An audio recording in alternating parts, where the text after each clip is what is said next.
인생을 살아가면서 세 가지의 시간이 필요합니다. 하나는 일하는 시간입니다.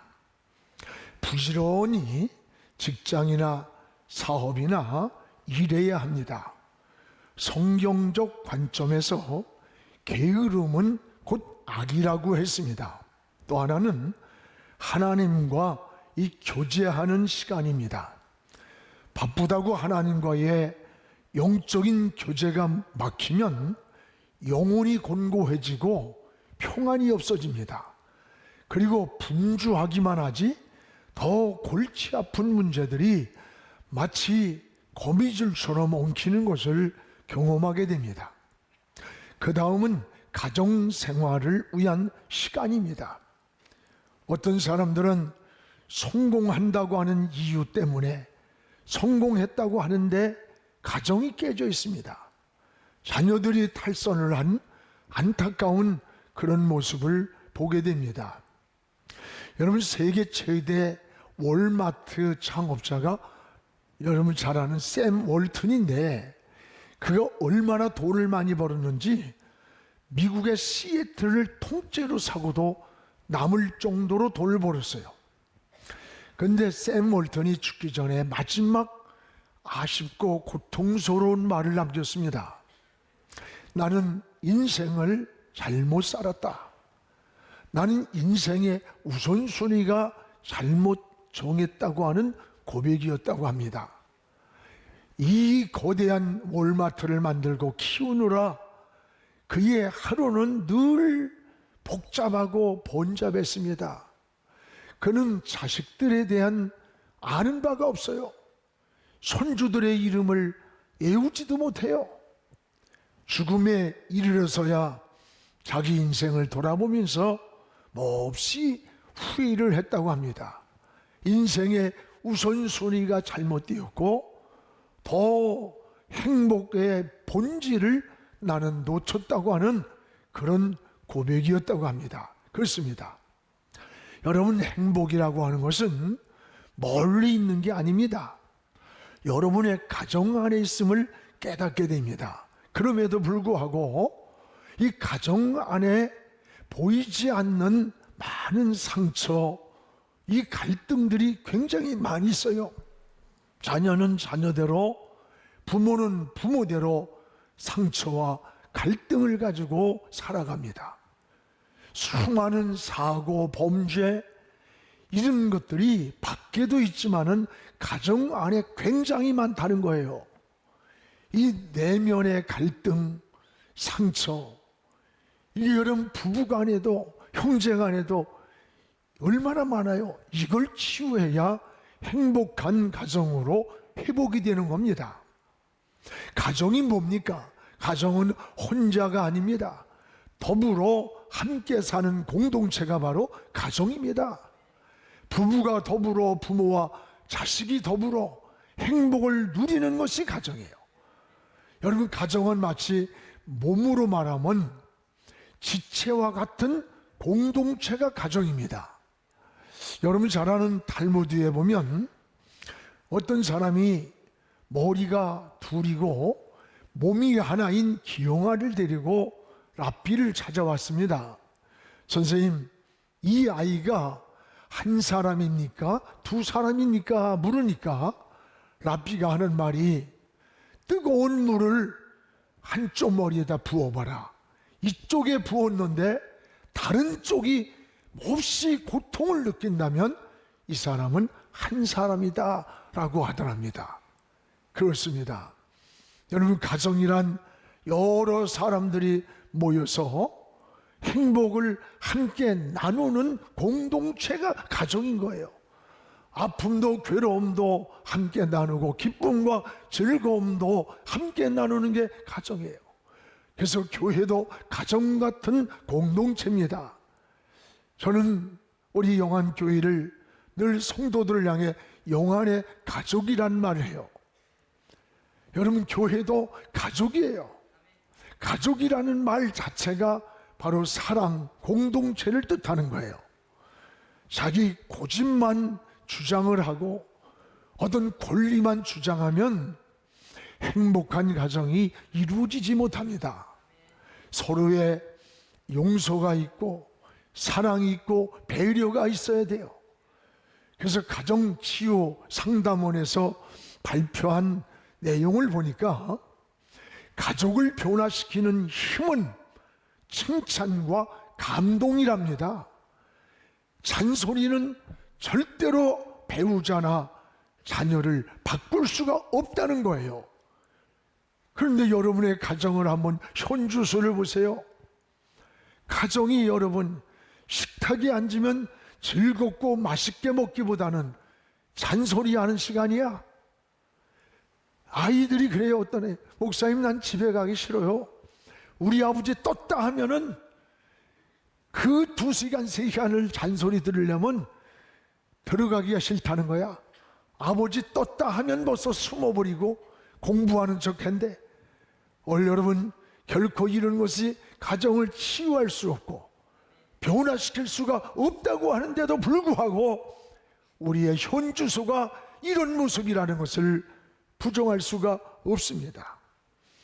오늘 우리의 신앙을 다시 한번 돌아보기를 바랍니다. 서로의 용서와 사랑과 배려가 있어야 합니다. 그래서 잠언 17장 1절에는 마른 떡 한 조각만 있어도 화목한 것이 제육이 집에 가득하고 싸우는 것보다 낫다는 거예요. 제육이란 말은 진수성찬이라는 거예요. 마른 빵 한 조각을 먹으면서도 서로 웃고 기쁘고 행복한 것이 가정이지, 진수성찬을 차려놓고도 서로 갈등하고 다투면서 먹는 것은 그건 행복이 아니라는 말이에요. 오늘 여러분의 가정이 건강하게 치유되기를 주님의 이름으로 축복을 합니다. 솔로몬은 잠언의 행복한 가정 공동체의 본질을, 행복의 본질이 뭐냐? 오늘 잠언의 3가지로 소개를 하고 있습니다. 무엇보다 하나는 행복한 가정은 신앙 공동체라는 거예요. 신앙으로 이루어진 공동체가 행복의 본질이라는 겁니다. 오늘 16절을 우리 같이 한번 읽읍시다. 가산이 적어도 여호와를 경외하는 것이 크게 부하고 번뇌하는 것보다 나으니라. 여기에 하나님을 경외하는 가정, 이 경외라는 말이 하나님을 섬긴다는 거예요. 이 말이 성경에는 45번이나 나옵니다. 비록 소유가 넉넉하지 못한데도 불구하고 행복한 가정이 있는가 하면, 소유가 많고 지위가 높은데도 불구하고 마치 싸늘한 냉장고 속처럼 갈등으로 뒤엉킨 그런 가정들이 얼마나 많습니까?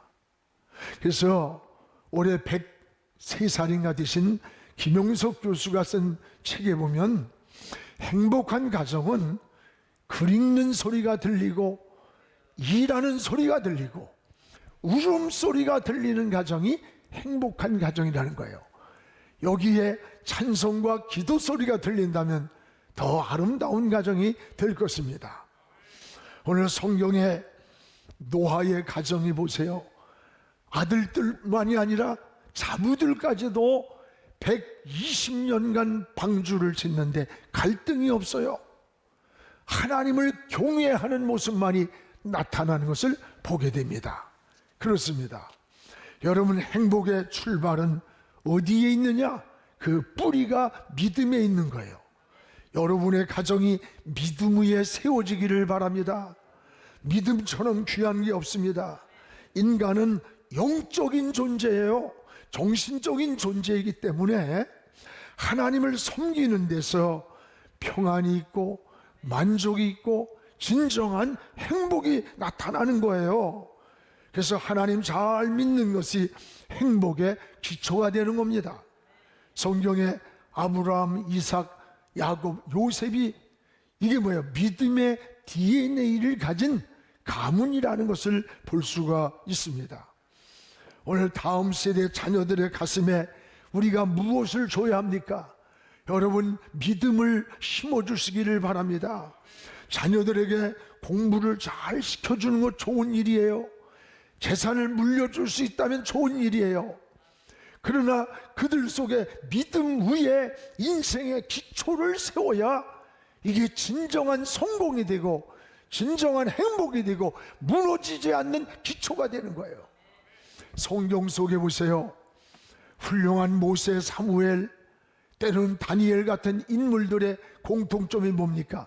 신앙 교육을 통해서 믿음 위에 인생의 기초를 둔 자녀들인 것을 볼 수가 있습니다. 여러분, 믿음으로 키운 여러분의 자녀들이 바로 축복의 통로가 되기를 주님의 이름으로 축복을 합니다.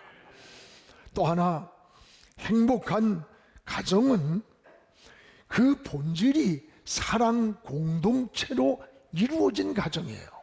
오늘 17절을 우리 같이 읽겠습니다. 채소를 먹으며 서로 사랑하는 것이 살찐 소를 먹으며 서로 미워하는 것보다 나으니라. 여러분, 사람은 사랑을 먹고 사는 거예요. 의식주만 다 갖췄다고, 나 행복하다고, 만족하다고 하지 않습니다. 이 사랑으로 맺어진 관계가 가정이라는 거예요. 저는 어렸을 때에 기억이 잊혀지지 않는 게 있어요. 초등학교를 들어갔는데 한 6개월쯤 지나서 친구가 나더러 자기 집에 초대를 하는 겁니다. 전 초등학교가 한 4km 되는 것을 어렸을 때 걸어 다녔어요. 그래서 제가 그래서 달리기를 잘하는 거예요. 7, 8살 때 4km를 걸어 다녔어요. 근데 그 학교 옆에 사는 친구였는데 집에를 갔는데 엄마가 식사를 이렇게 준비해서 가져와요. 그 엄마를 보는 순간에 깜짝 놀랐어요. 엄마의 얼굴이 다 화상으로 타버린 볼 수 없는 흉악한 모습이에요. 이 아이가, 병이야, 너 우리 엄마 보고 놀랬지? 그리고 엄마의 얼굴이 저렇게 된 이야기를 하는 거예요. 자기가 3살 때 잠을 재워놓고 일하러 갔는데 불이 났대요. 불이 나서 막 탔는데 시골에 소방서가 어딨어? 사람들이 모여서 양동이를 가지고 막 물을 던지는 거야. 그걸 보고 엄마가 막 달려와서 저 안에 우리 아이가 있어요. 저 불 속에 건져주세요. 살려달라고 그렇게 외쳤는데 거기에 불 속에 들어가는 자가 없더래요. 이 엄마가 아이를 살리려고 불 속에 뛰어들어간 거예요. 그리고 이불로 이 아이를 말아가지고 안고 나오는 동안에 엄마의 얼굴이 다 불에 타버린 거예요. 이런 모습을 보고 그 남편도 이 아내와 아이를 버리고 어디론가 떠나버렸대요. 그러니까 아버지의 사랑보다는 모성애가 훨씬 더 강한 것 같다. 이 아이가 어릴 때는 몰랐는데 성장해 가면서 이제 유치원을 간 거예요. 유치원을 갔더니 아이들이, 야, 니네 엄마는 왜 얼굴이 찌그러지고 왜 그래? 너 친구 안 할래? 안 할래? 그러는 거야. 집에 와서 이 애가 막 울면서 엄마는 왜 다른 엄마처럼 얼굴이 예쁘지도 못하고 왜 못생겼어? 나는 엄마 안 할래? 안 할래? 막 울더래. 그 엄마가 그런 아들을 꼭 품에 안고 가만히 있더래요. 막 울다가 엄마가 말이 없으니까 이렇게 얼굴을 쳐다보니까 엄마의 눈에서 눈물이 떨어지는데 눈물이 아니라 피가 엉켜서 자기 손에 떨어지더래요. 그러면서 네 엄마가 못생겨서 미안하다. 그는 나는 네가 건강한 모습으로 행복하단다 하면서 이 아이를 자고 있을 때 불 속에 뛰어들어가서 화재가 나서 건져온 그 이야기를 하더래요. 어리지만은 이 아이 가슴에 우리 엄마가 저렇게 된 것은 나 때문에 그랬구나. 그것을 깨닫고는 자기가 하는 말이, 병이야, 너는 착한 친구 같아. 너는 진실한 친구 같다. 굉장히 똑똑해요. 그래서 내가 너를 우리 집에 오라래고 넌 좋은 친구가 되고 싶어서 왔어. 난 열심히 공부해가지고 훌륭한 사람이 될 거야. 우리 엄마를 위해서. 그런 얘기를 이 아이가 하는 거예요. 저는 그 모습을 보면서 자기가 다 불이 타서 화상을 입고 한 인생이 다 망가졌는데도 불구하고 자식이 건강하고 이렇게 살아있는 것으로 행복해하는 이 엄마의 모습, 내가 목회를 하다 보니까 사랑이 뭐 사랑해서 사랑이 아니라 이게 사랑이라는 거예요. 이게 사랑의 힘은 이렇게 위대한 거예요. 여러분, 가정이란 말은 어떤 건물이 아니에요. 가정은 건물이 아니야. 화려한 집이 아니에요. 바로 이 사랑의 공동체가 가정이라는 거예요. 그래서 오늘 보면은 17절에 서로 사랑하는 가정에 행복이 있음을 소개하는 겁니다. 여기 17절에 보면 서로라는 말이 2번 나와요. 채소를 먹으며 서로 사랑하는 것이 살찐 소를 먹으며 서로 미워하는 것보다 낫다. 오늘 서로라는 말 속에는 3가지 의미가 있습니다. 서로 배려하고 있는 사랑, 상대에 대한 이해와 양보가 있는 사랑, 또 하나는 서로 경청할 줄 아는 사랑이에요. 상대방의 말을 들어줄 줄 아는, 이게 사랑의 마음이라는 거예요. 자기 말만 하고 자기 주장만 내세우고 여러분 대화가 단절되는 거예요. 서로는 서로의 관심을 말하는 거예요. 제가 주례를 670번을 섰습니다. 그때마다 저는 한결같은 얘기가, 사랑의 반대는 미움이 아니다, 무관심이다. 무관심. 아직도 미워하고 있다는 말은 사랑하고 있는 거예요. 한쪽에서 사랑한다고 하는데 한쪽에서는 무관심하다면 그건 행복한 관계가 이루어질 수가 없는 겁니다. 여러분, 서로의 배려가 있어야 되고 상대의 말을 들을 줄 아는 경청이 있어야 하고 서로의 관심 속에서 아름다운 대화가 오고 갈 때에 이게 행복한 사랑 공동체가 이루어지는 거예요. 그렇게 지혜로운 말 한마디가 행복을 만듭니다. 여러분, 가정에서도 말 한마디가 천국을 만들 수도 있지만 무서운 지옥을 만들어 놓을 수도 있는 거예요. 그래서 잠언 15장 1절에 보면 유순한 대답은 분노가 났을 때 쉬게 만들어도 과격한 말은 노를 격동시킨다는 거예요. 맞습니다. 오늘 여러분의 가정이 건강한 가정으로 치유되기를 축복합니다.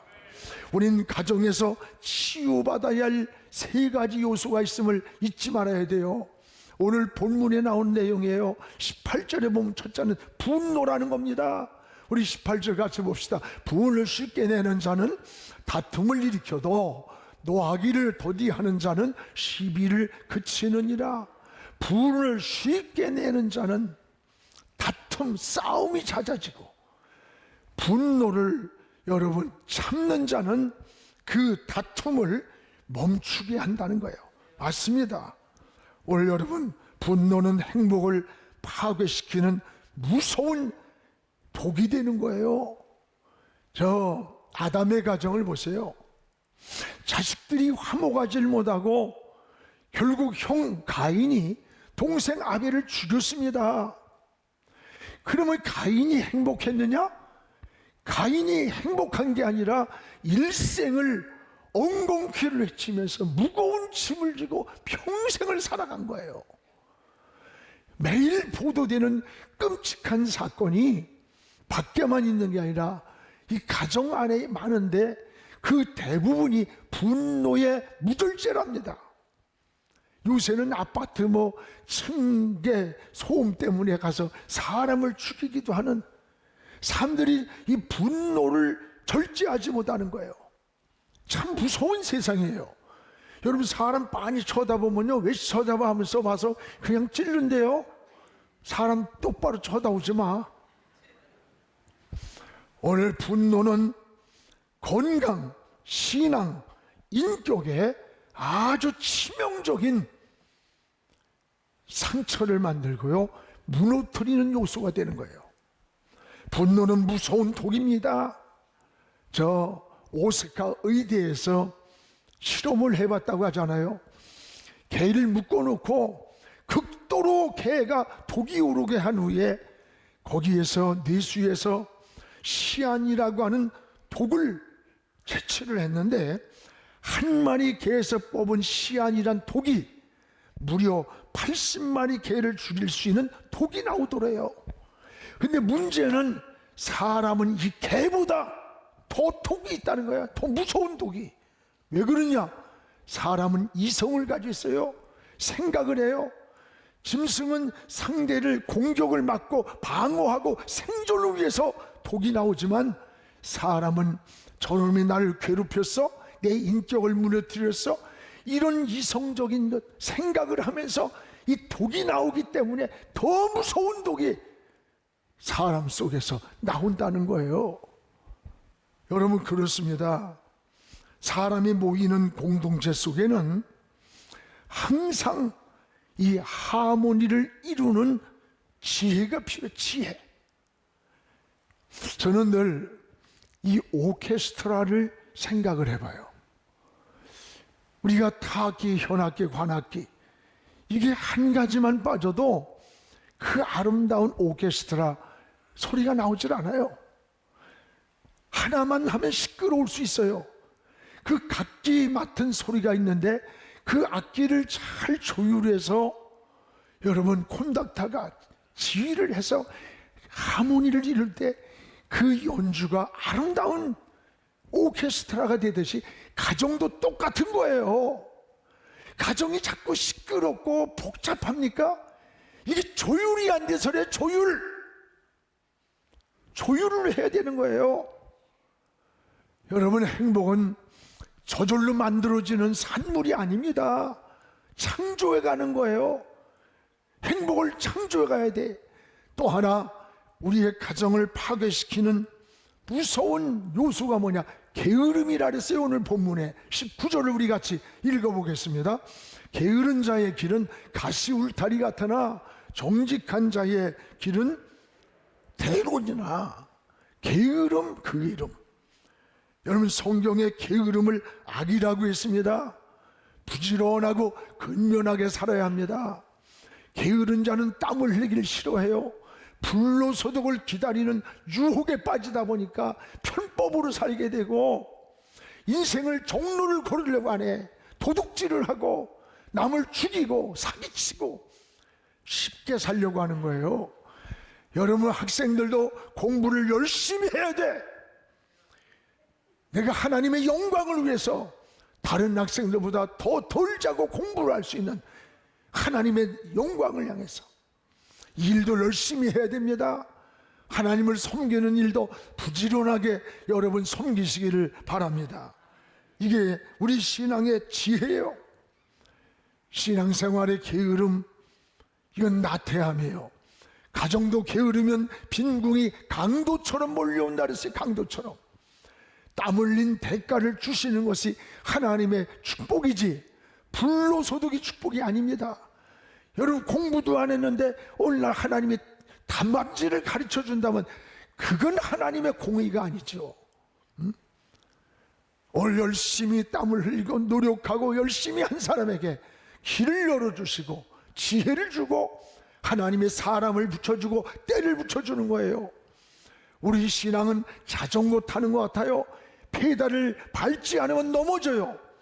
계속 페달을 밟아야 자전거가 넘어지지 않고 굴러가듯이 여러분, 부지런한 삶이 이루어지길 바랍니다.